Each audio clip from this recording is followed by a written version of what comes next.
دنیا میں ہر چیز کے پیمانے مقرر کرنے والا تو ہے۔ اب اللہ تعالیٰ نے ایک پیمانہ مقرر کیا ہے، اس لیے کہ حکومتیں جو ہیں وہ دو قسم کی طاقتوں سے ملتی ہیں، ایک عوامی اتحاد اور مادی اسباب کی قوت، نمبر دو ذاتی استبداد اور مادی اسباب کی قوت۔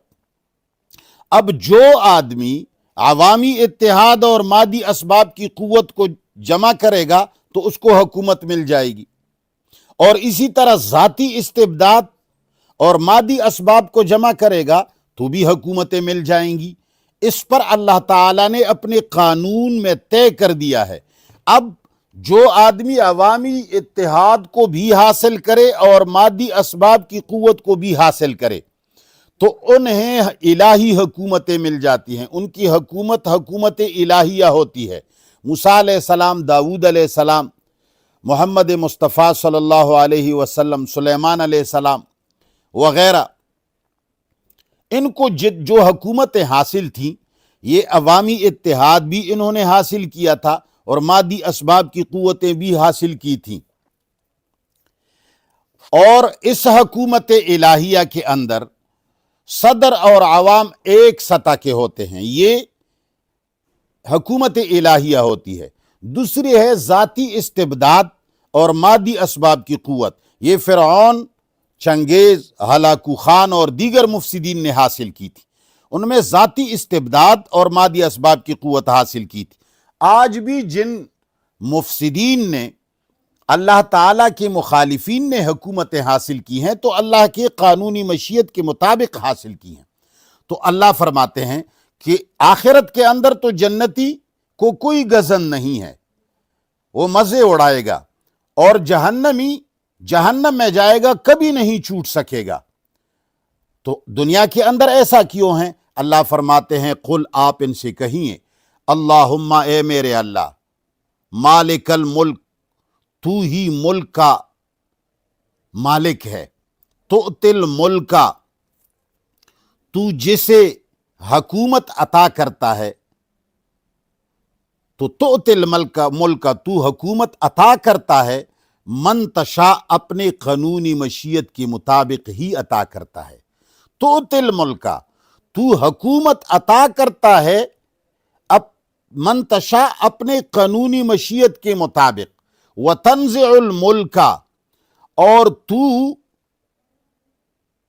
حکومت چھین لیتا ہے ممن تشاء، اپنے قانونی مشیت کے مطابق، وتعز من تشاء، اور تو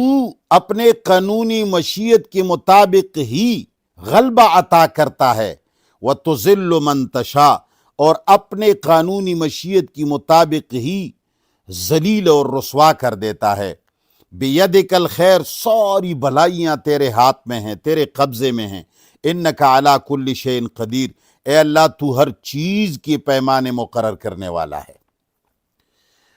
یہ قانونی مشیت کی بات ذہن میں رکھنی چاہیے۔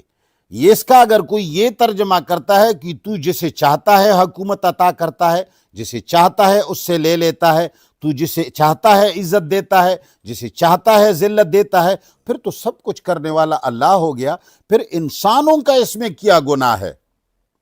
نہیں، اگرچہ اللہ مالک ہے لیکن دنیا کے اندر انسانوں کو اللہ تعالیٰ نے خود مختار بنا دیا ہے، اور اس نے اپنی ایک قانونی مشیت بنائی ہے۔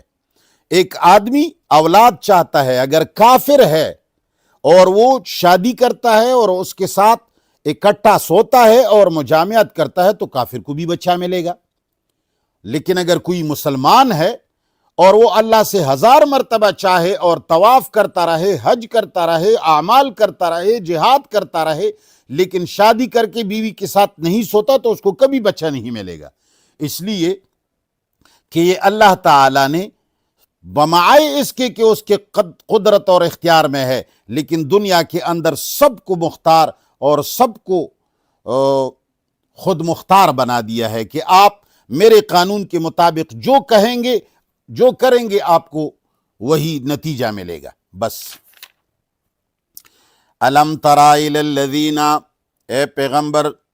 کیا تو نے غور نہیں کیا ان لوگوں پر